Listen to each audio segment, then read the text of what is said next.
Hello. Yate. My name is Christina Haswood. I'm Representative Christina Haswood. And I just want to welcome everybody to this live today. Thank you so much for joining us.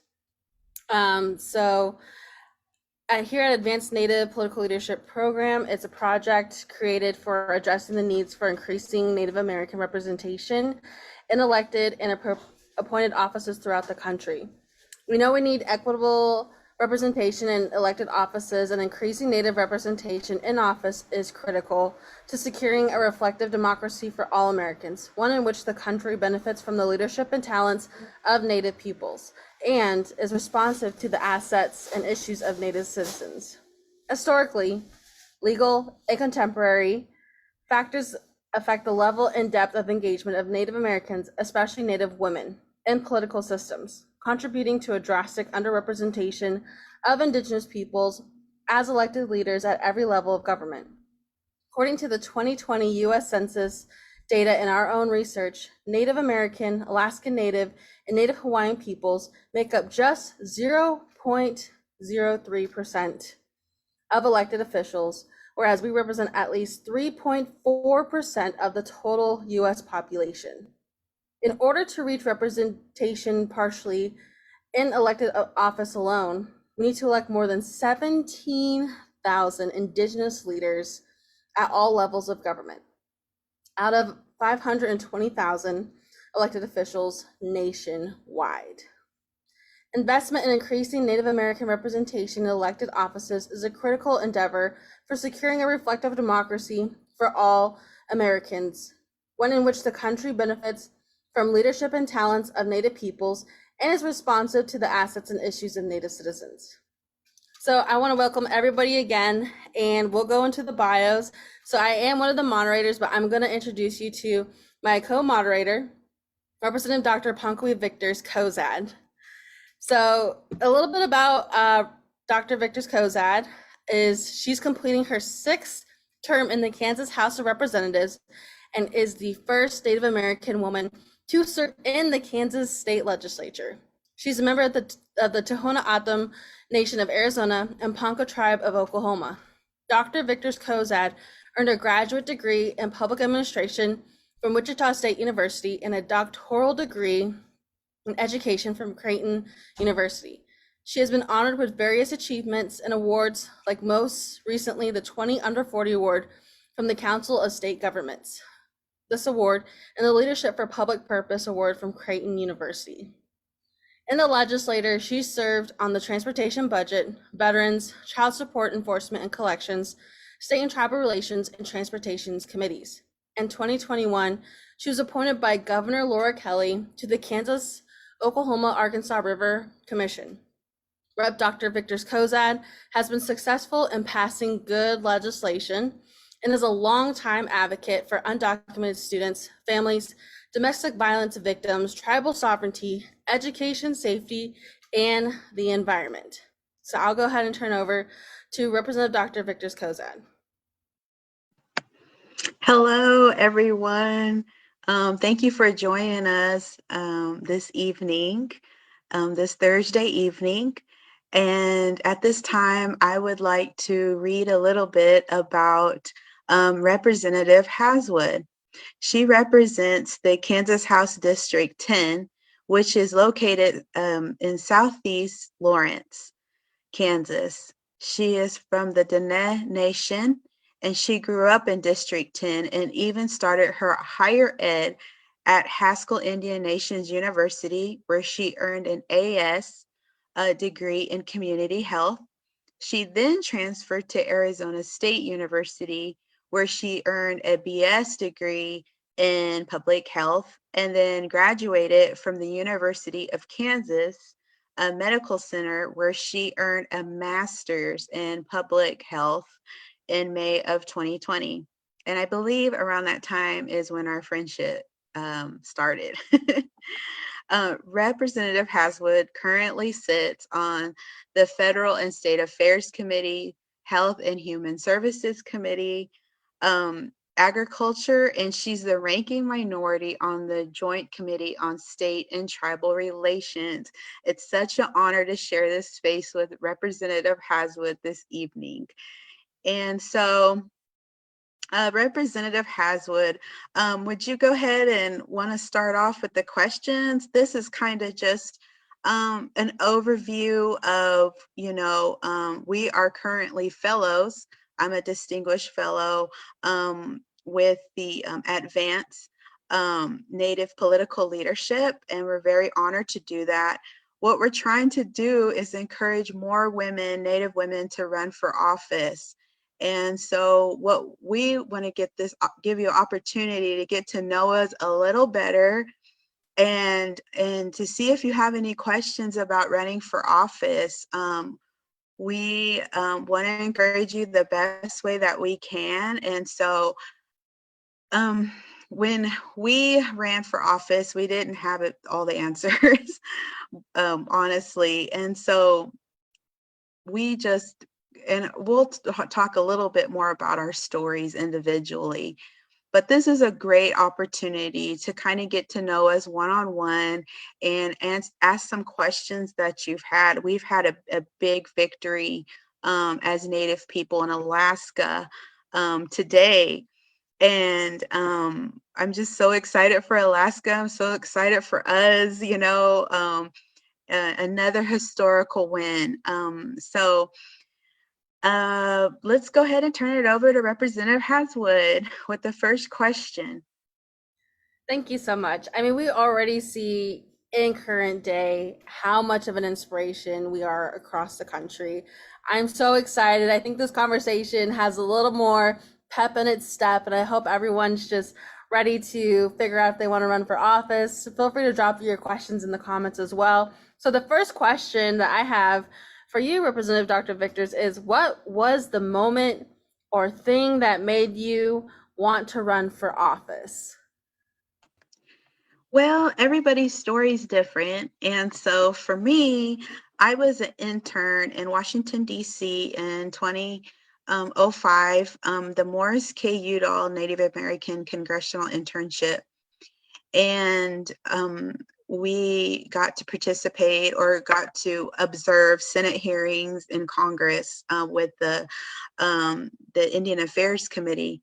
And I was shocked, I guess, because I seen that there was no Native representation around the table when big issues like education or healthcare, gaming, all of that was being discussed, and we had like no presence like on the Senate side or in Congress. So I had asked somebody about that, how come we don't have any Native people serving, in the Senate or in Congress? And they said, well, you should go home and think about running for office. And I was just like, I don't think so.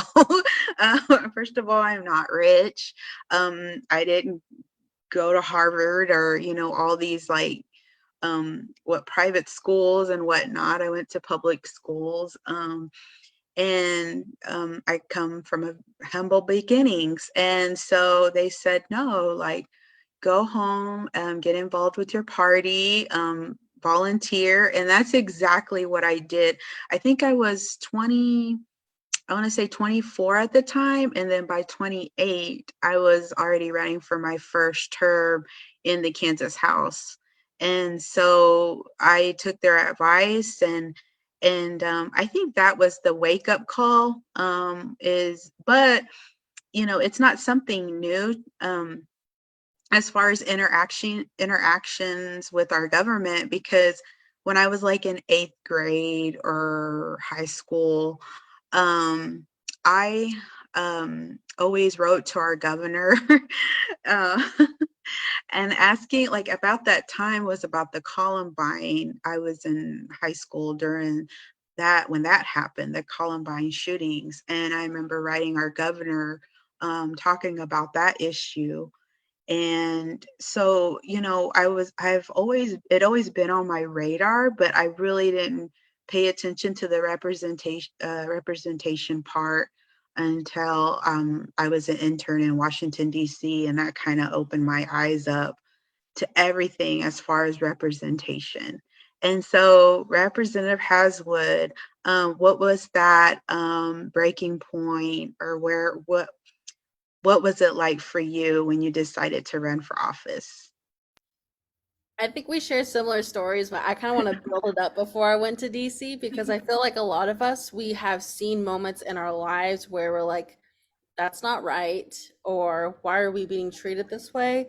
And I would like to say my awakening moment was when I first went to Haskell Nations University and took my first Indigenous history class, which was taught by an Indigenous teacher. I was 18, fresh out of high school, and was like, did they really do that to us?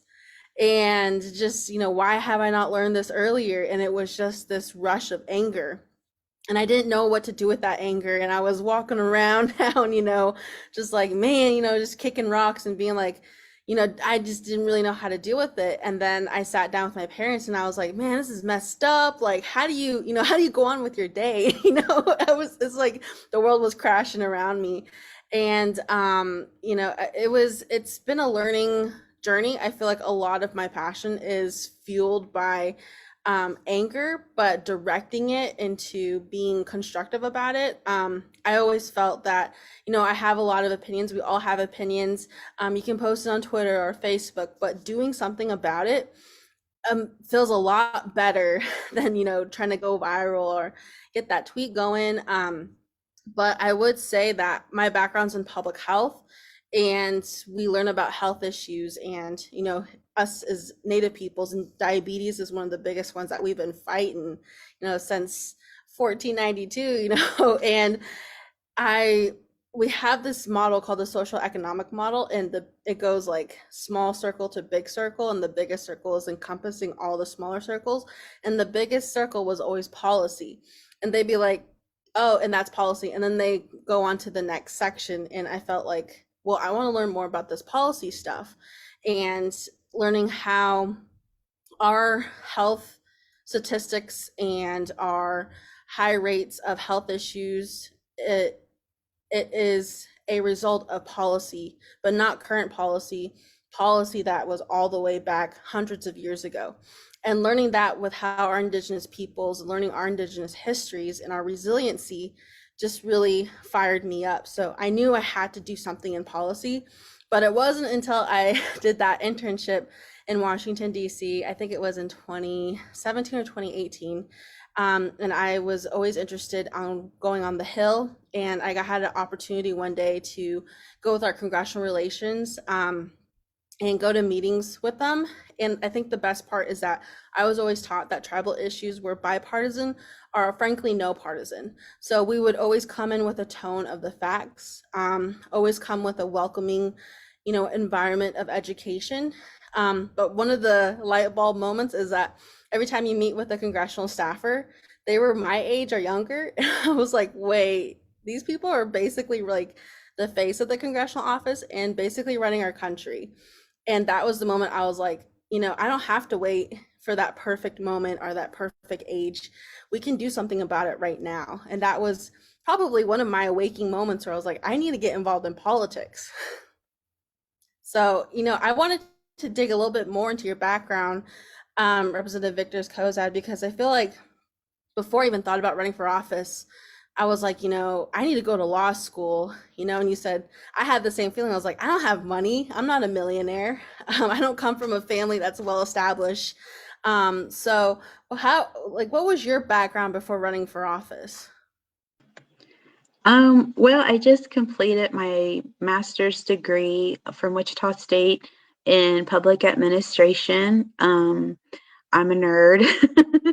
I like to go to school. I think it's so fun. I like the pressure of papers and all of that. I got my undergraduate degree in biology from Newman University. But as you can see, there's a little change right there because as soon as I got done with that internship, instead of going further, into to be like a biologist, I changed my graduate degree to public administration because I wanted to do something, like maybe with the city sector or municipal sector. So I changed my background or my degree, and then I ran for office, and then I won, and then I people I wanted to go on and get my doctorate's degree because my ultimate goal is to work in higher ed field. And so I had some people discourage me, like that's never going to happen, being a legislator, because we have to be in Topeka at our capital 90 days. We have 90-day sessions. And so a lot of your traditional schools back then in 2016, they didn't have a lot of online programs. And so there wasn't really a lot of schools willing to work with me or understood that I had to stay in Kansas and serve for 90 days. So, but I did find one school, Creighton University, and they were willing to work with me and are around my schedule. And I recently, well, not recently, it feels like the pandemic, everything is like last year, but during 2020, I graduated with my doctoral in education. So that was my background. Even though like I ran for office, I'm like, I'm not finished yet with school. I went ahead and held that close and then found an opportunity to finish up with my doctoral degree. And what about you? What is your, you was an intern. Can you tell us a little bit more about why you chose the health field? Yeah, that's a great story. I would say also that during the pandemic, you got your PhD degree, and I always thought, I had to put my life on pause, running for office, but seeing you accomplish that in the midst of a pandemic, I was like, I always tell everyone, us Native women can do anything, throw a pandemic in there and we'll still get it done. So I'm like, no excuses, Christina, no excuses. So I just want to say that is always inspirational to me. But my background in health, I would say that my moment of aha was at Haskell again. And Haskell's located in my district, which is really great. We just moved to my cousin there last week, so still have that family tradition, though I'm not a Haskell rascal technically. But I took a class called Diabetes in the Native American, and the teacher came in and said, raise your hand if you knew or have known of someone in your family or close to you who had diabetes. And I was like, oh yeah, my aunt, my grandma, it runs in my family. Um, but the whole class raised their hand. And at Haskell, everyone comes from the res, they come from across the country, all the way from Alaska to Florida. And I was like, what's going on? Why do we all have this issue of diabetes in our family? And I was like thinking to myself, you always think growing up in a more urban area instead of a more rural area, you would have better health outcomes. But we still had these we were still susceptible to these health issues that we have lost loved ones from. And I was just thinking, is why is this happening? So with policy, that's why I learned the history of policy, and we needed to change that. And I appreciate all of our programs that we have for prevention, but it's still an issue of healthy food access and transportation, and that's getting into roads and getting into the state food sales tax, and those were things that I really wanted to understand more. So that's how I got into the health background. But I think if you're not in the academic setting, one of my first steps to getting involved into politics was registering voters, volunteering with my local party or organization. A lot of folks have days of volunteerism to register voters, and I really enjoyed that, and just sharing to folks why it was important to vote, why was it important to register to vote, but also that you have to keep up with your voter registration if you moved, if you just got married or you just got divorced. These things you need to keep up to date. And then throughout the years, I've only been elected for 2 years, so it's not too much hasn't really changed though, but I do at some point want to get my PhD.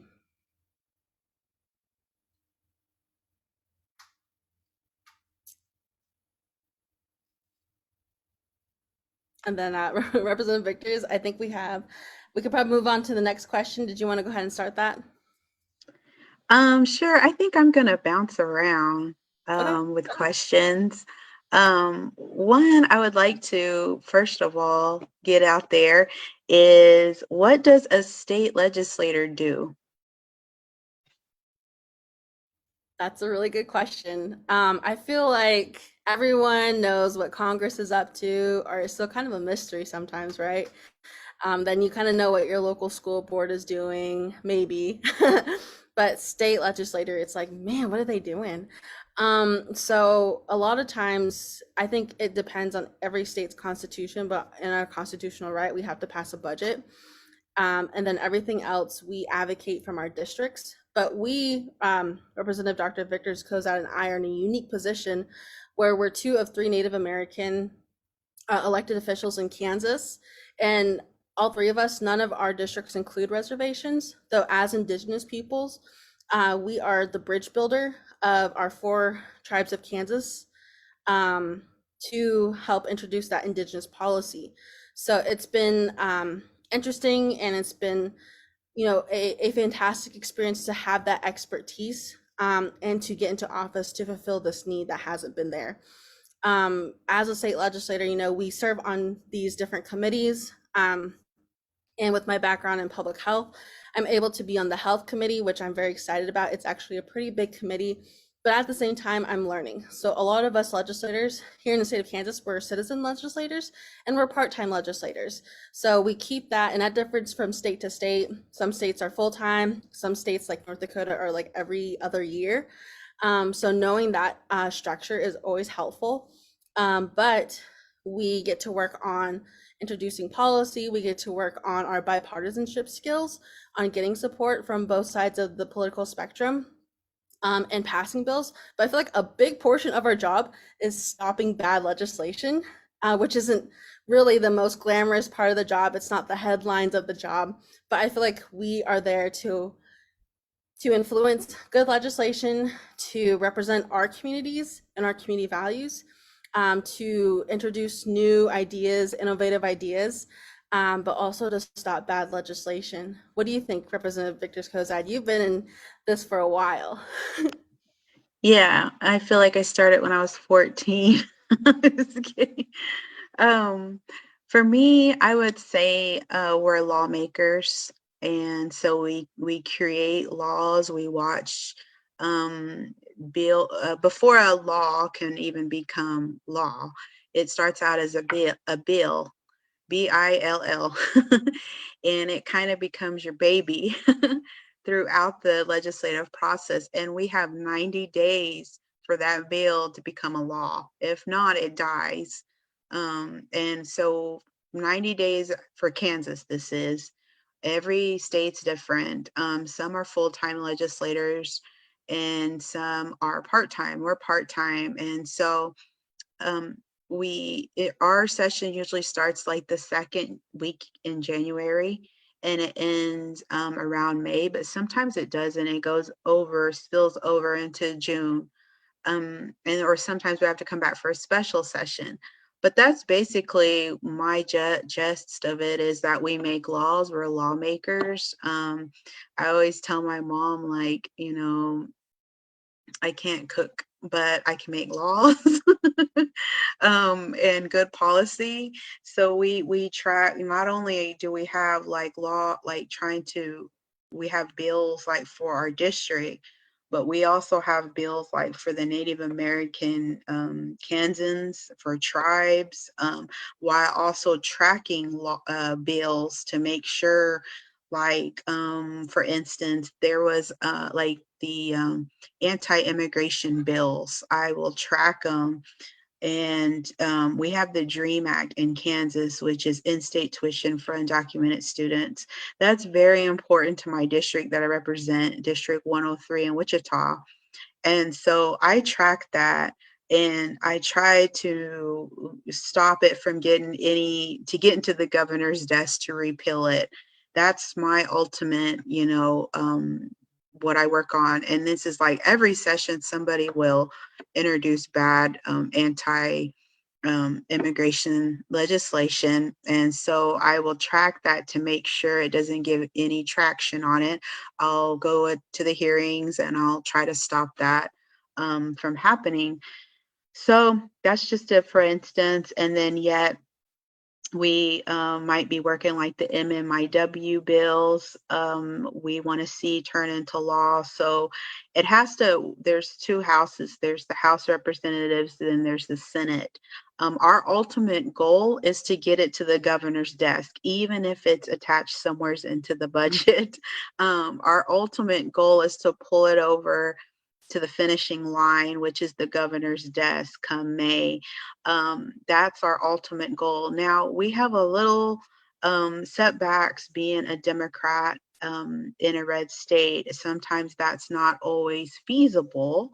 But when, like me and Representative Haswood, we are bipartisan, so we really try to work with the other side as far as educating our colleagues about Native American issues and trying to like the MMIW bills or the MMIP, we had to do like double time to educate all our colleagues because this is the first time that they ever heard something like this. We know it happens in our communities, but they don't understand that.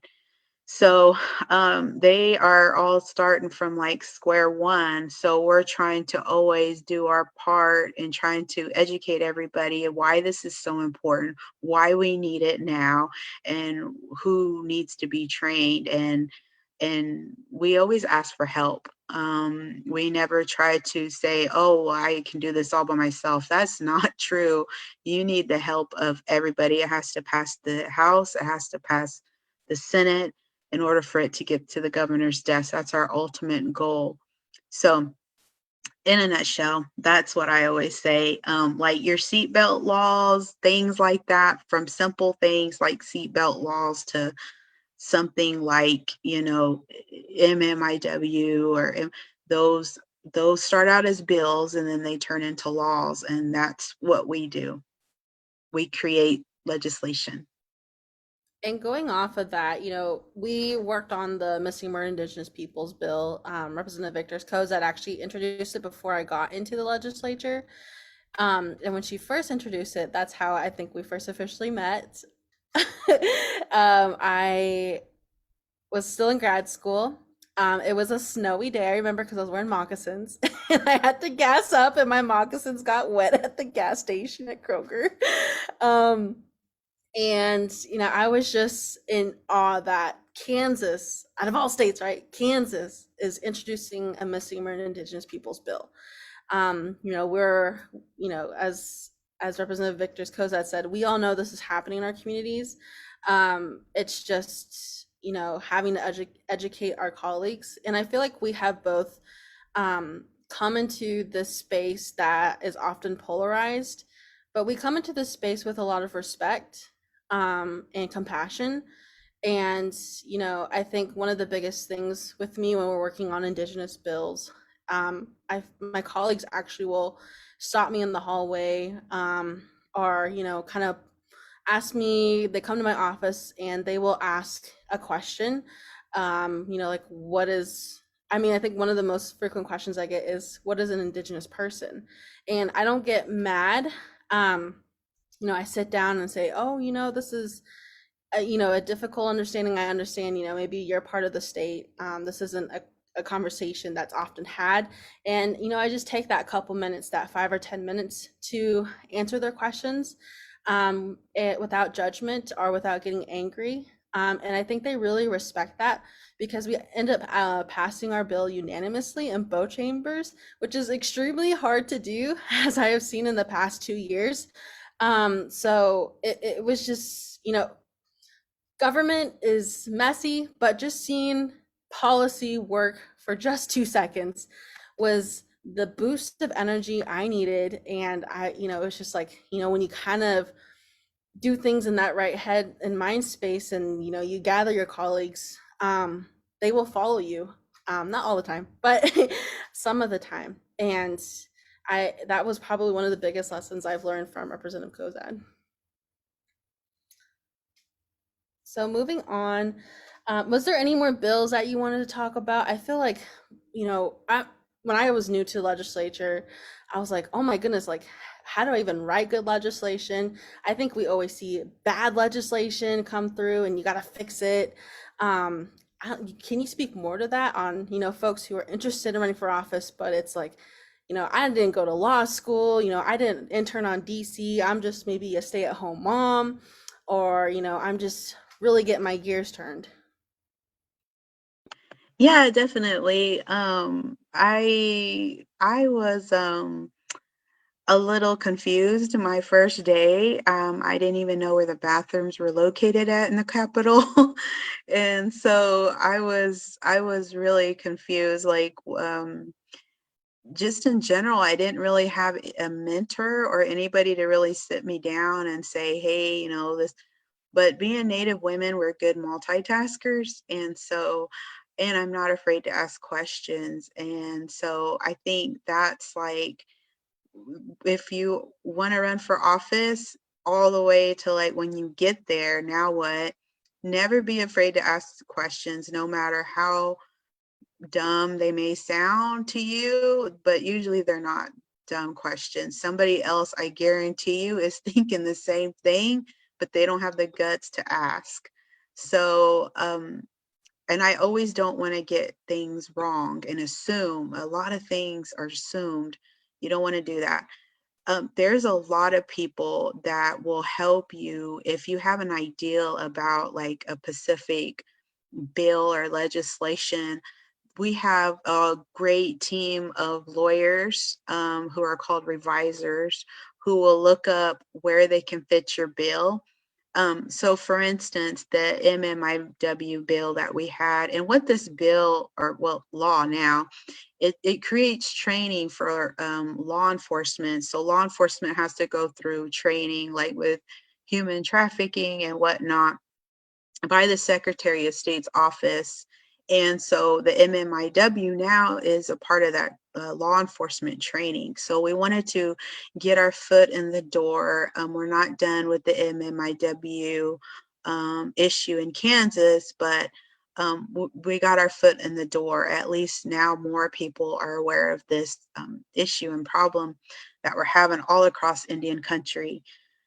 So we have revisers that help us. We have a research team at our Capitol, and like I said, there's no way I didn't know how to write a law, but they will help you as far as trying to find already what exists in like Kansas law and trying to like fit it in between, or something. Or another, for instance, like the MMIW, I was talking about, they already had in place human trafficking training for law enforcement. This is just like a new section to talk about the MMIW. And me and Representative Haswood were we were very involved during when they was writing that training for law enforcement. So I'm very happy about that. Um, and so that's one of the misconceptions, is that you have to have a law background, even though I feel like I'm a lawyer now because I have sat on Judiciary Committee. We do hear a lot of about the judicial process and whatnot. You start learning like a lot of jargon. It is scary at first, but it gets better, especially when you have like allies already in there to help you.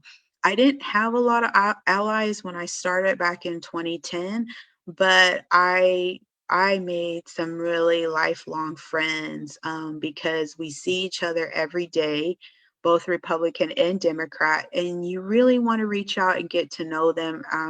Like, go out to lunch. And I told Christina this too, really get to know who you're sitting next to, like on the House floor, and really get to know your colleagues, both Republican and Democrat. And I always say, meet me halfway, because at the end of the day, we both want what's best for Kansas and for our state. So a little bit breaking down that barrier that you have to know everything. You sit down and write all the laws word for word. No, that's not how it works. If that was happening, I would definitely be messing up. But thank God for revisor team, research team. And if you like research, so one of my issues that are concerns I had was about driver's license for the documented community. That was one of my things that I wanted to see get passed in Kansas, because we all want our roads safe. And we want everybody to know our laws, and we want everybody to have insurance on the roads. Um, so that was very important. I didn't know a lot about what other states were doing.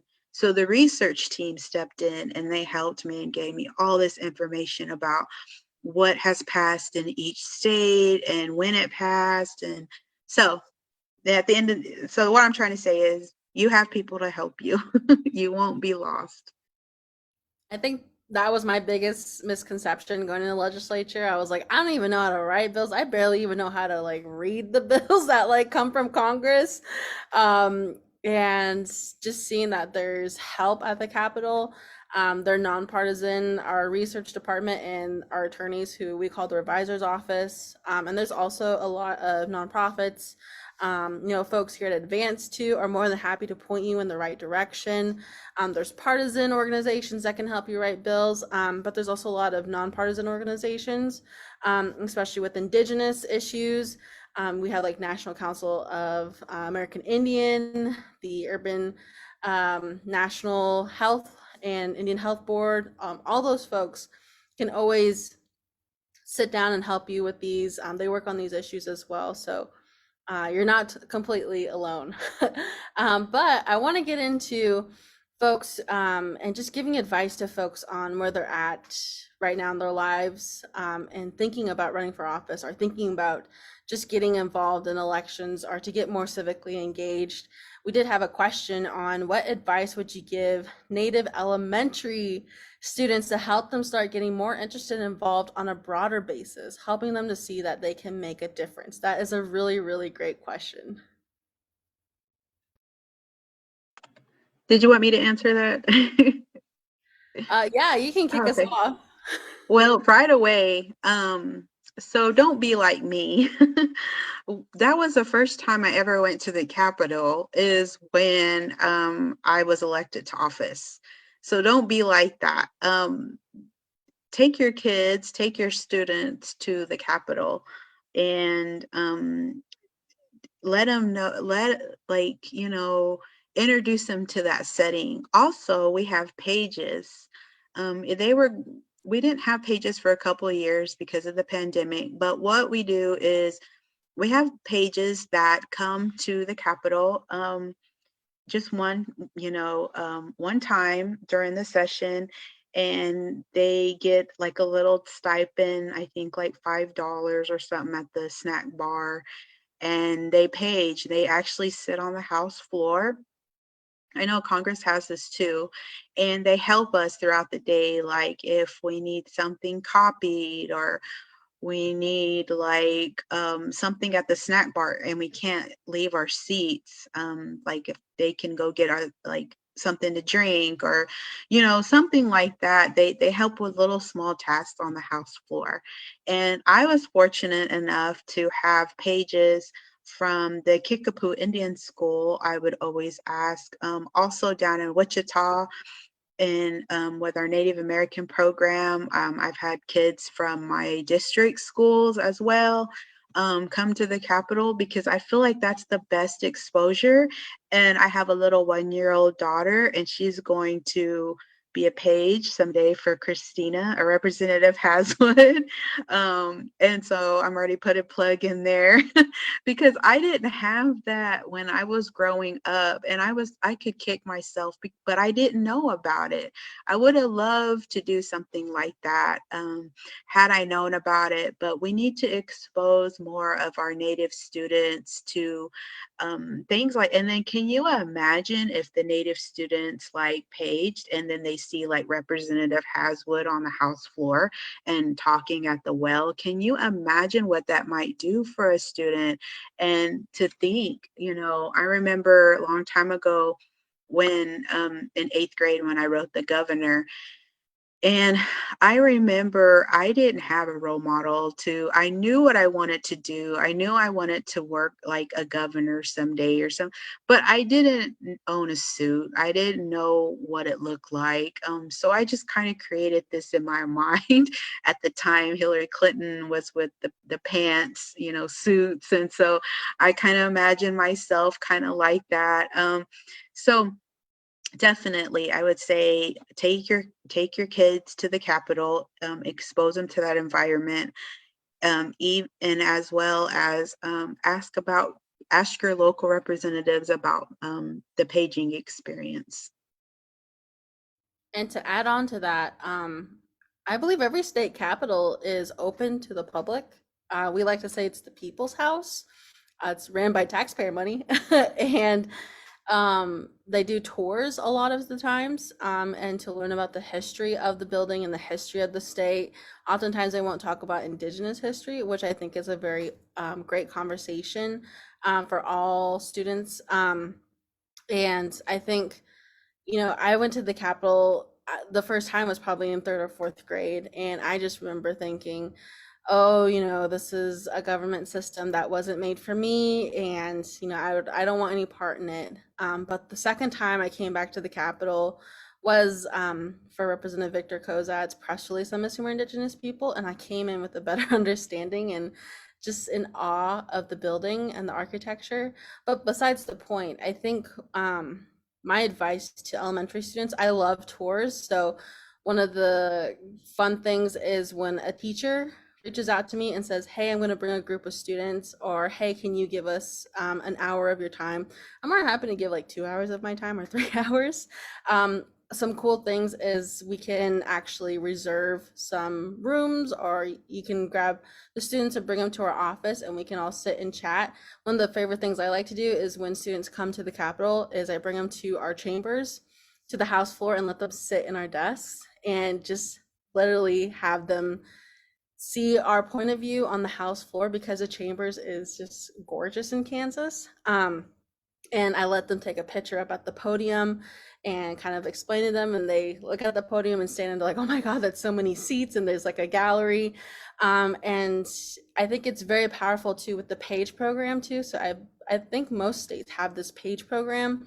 I think maybe a minimum age. I really don't think there's much of a minimum age. I've seen some really, really young kids come in, and they get kind of a day's training, and then they get to help us on the floor. But it's so powerful when I see young Indigenous students come to the Capitol with their ribbon skirts and their beaded earrings, and maybe their moccasins sometimes, and just bringing that presence that our colleagues don't see every day. I also think, I'm not a mother, but I've seen on social media, and on the news, I remember growing up and my parents always had the news going, but there was never really a time where I was sat down and talked about these issues. So you kind of are left up at a young age to try and figure out, why is this happening in our country, or why is this issue happening in our community? But when I grew up, I would talk to my mother and my friends about a particular issue and start to create those critical thinking skills, and to really understand, this is the problem, who has the power to make change, and starting to learn how government works. Granted, I didn't really know that until when I was in grad school, but I've seen young folks writing to us as well. I think that's one of my favorite parts of activism and advocacy from our young folks. I love getting written letters from our students across the state. And one of the most, they actually passed a bill. Was it a group of 5th graders? They passed a bill in our state capitol changing the Kansas state fruit to a sandhill plum, which comes from the Chickasaw tribe, Chickasaw plum. And that was just amazing. You don't have to be a certain age to pass a bill. They worked with one of their legislators and learned the process of testifying and the process of writing a bill. And the day that they came and testified in our committee, it was a snow day. So they had a lot of hoops to jump over until it was eventually passed. Even that was a struggle because someone tried to amend it to add the polka dance. So they got that experience too of how there's attempts of someone to kind of swoop in and add something to your bill that you weren't anticipating. Okay.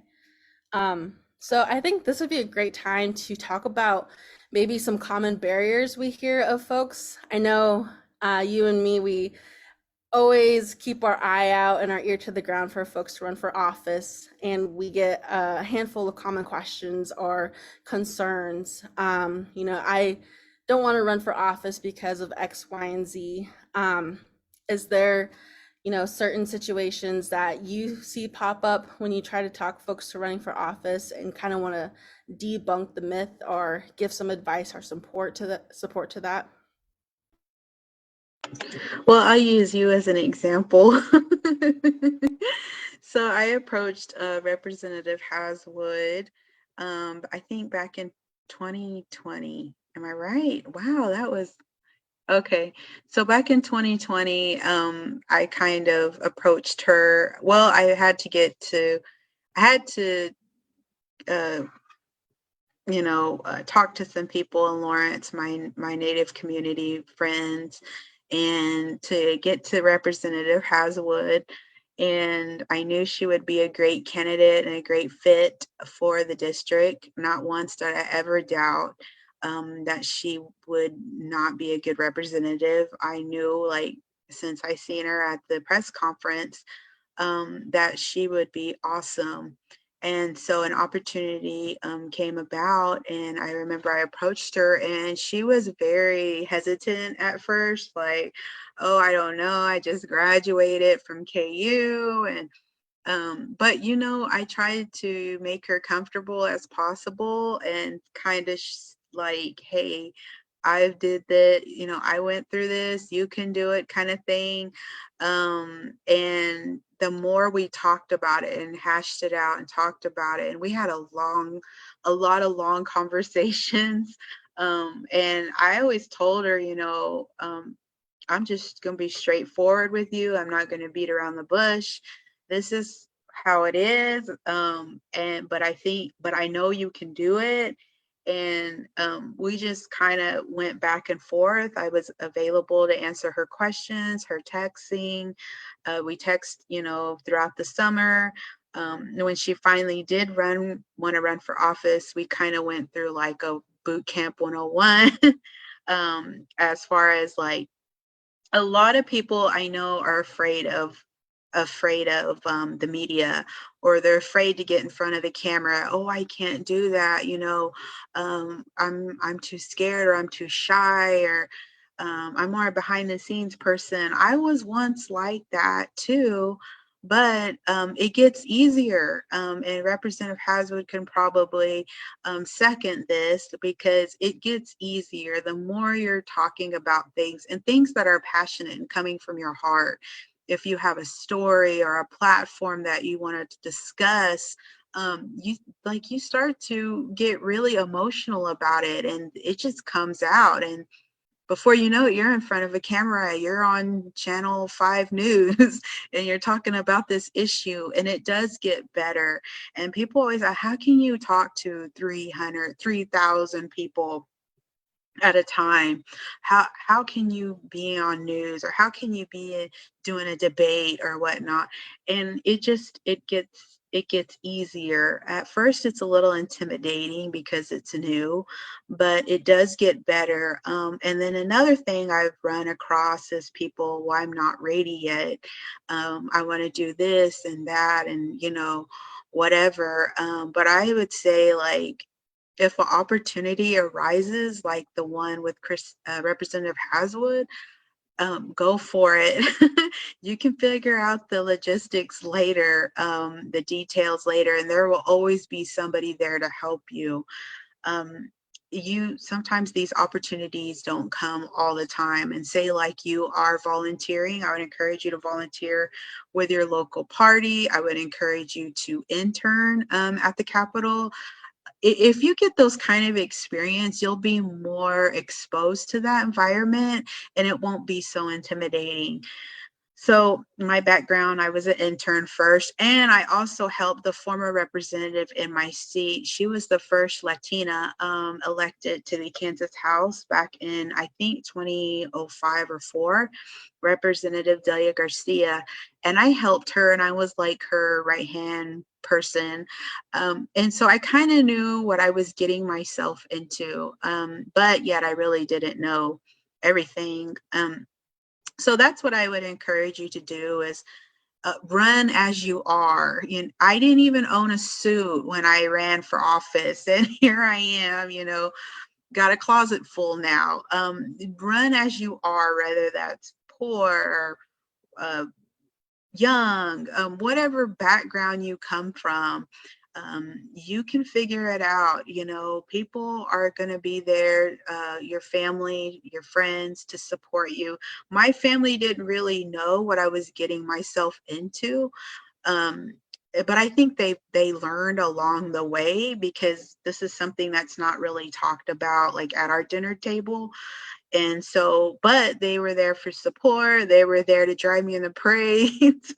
And I always say, like tribal royalty, it's just like running for a pageant or something like that. You're in that fishbowl. You have to be careful what you're doing, and you have to, be ready to talk or speak on an issue. And so, it really helps to have that confidence. Like I said, I didn't own a suit. That's why I wore my tribal regalia when I got sworn into my office, 12 years ago, because they said wear your best suit. And I went home and I like felt bad. I told my mom, I said, I don't have a suit to wear. And she said, yeah, you do. You have the best suit. It's hanging in your closet. And I said, I do. And she said, yeah, your tribal clothes. That's who you are. Put those on. Oh, okay. So I put those on, and she was totally right. Everybody was shocked, but it was who I am.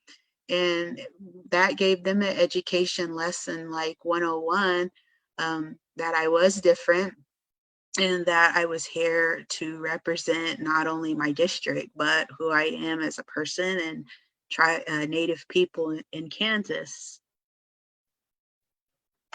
Thank you. That's really great. So many barriers, right? We're women, women of color, we're Indigenous women. We always tease each other and joke around, man, we got a lot stacked up against us. And I really felt that weight of pressure before even running for office. So I can imagine, how everyone else feels. I think one of my biggest question was, how do I balance my identity as an Indigenous person and running in a state like Kansas, where maybe it's not like a state like Arizona where tribal representation is a lot more present in government. Um, but also I'm running in a district that's predominantly non-native, that's predominantly non-BIPOC, and how do I balance that identity going forward? And I did reach out to someone, and they were like, "Oh, don't put anything native in your political campaign." And I tried that for probably a week, um, and I was like, "This isn't me. This isn't, I am hiding my Diné, like I'm hiding who I am so proud to be." And growing up here in Lawrence, Kansas, it took some time to find that pride, right? And I was like, I'm not going to do this anymore. And I luckily had a campaign manager who believed in me and believed that I can run as authentically. And we even put my photos of my traditional Diné blouse and skirt, the mask, my tie up here. And I was like this, and we put that on my campaign mailers. And I just kind of told the voters, this is who I am. And I want to represent you, and I will carry these values of our culture up to Topeka. And I will listen to our concerns at all political spectrums. I think another big barrier for me is that I just graduated grad school. I graduated with student loan debt. I literally started my campaign in my childhood bedroom. And I did not have my own apartment. I was like, why would people vote for me? I'm still living with my mom. I haven't, gotten a big girl job. Why would anyone vote for me? I'm just a kid. Um, but people really valued my life experience, and believe it or not, a good chunk of my constituents are in the similar situation that I am. And the folks in the state legislature, they're a little bit of a generational step past me. And I think we can see this in the conversation of student loan debt, where folks are saying, why don't you just get another job and pay it all off? It's like, no, have you seen the tuition rates these years? So I feel like bringing that perspective. Also in my town, we have, two universities, and then before redistricting, I had another university I represented. So this was a very important issue, and I'm so glad that the constituents believed in me, to that. And I think another barrier is finances. I hate to say it, but in politics, networking is going to be your biggest key. So if you heard me and Representative Victors-Cozad, we have done internships. We have been in DC. We have been in Kansas. And I think one of the things that speaks loudest now that I'm on the other side of this is work ethic. And are you going to follow through with your word and your projects? Every time I'm working on something campaign related or my representative capacity, I'm like, I want someone to help me on this issue. Most of the time I'm going to go to a trusted resource and say, hey, can you recommend me to somebody?